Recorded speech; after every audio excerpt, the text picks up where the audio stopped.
Thank you. Good afternoon, everyone. Welcome back to the afternoon session. My name is Steven. Now I'm Senior Product Manager in ARM. I'm responsible for IoT Vision, smart camera product, and also the solution. Today, my topic will be to introduce you to ARM-based cloud-native smart camera design, explain what is cloud-native. Also, we will cover what is the deficiency, I would say, for the current more like typical way to design a smart camera, and also how ARM can support this kind of cloud native, and also the advantage that cloud native design can bring to you.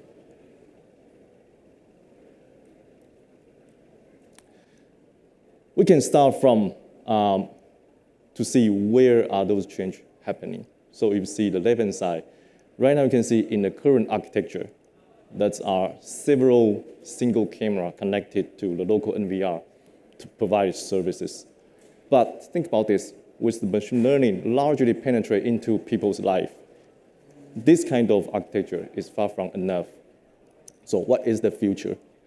If you see the right-hand side, okay, possible service machine learning can bring up to you. For example, there could be human presence detection, there could be object detection, there could be all other service on the smart retail, smart city, and much more. So all this, how can you find the architecture to satisfy all these needs? That's current challenge and the difficulty that we need to overcome. So also take a step to look into this. Why are those changes happening now? I think the one most important reason is because machine learning right now is actually everywhere. You can see the course from security cameras, smart home, consumer appliance, or everybody doorbell. I think it's a very popular product. You could all have one doorbell in front of your door. Those machine learning products.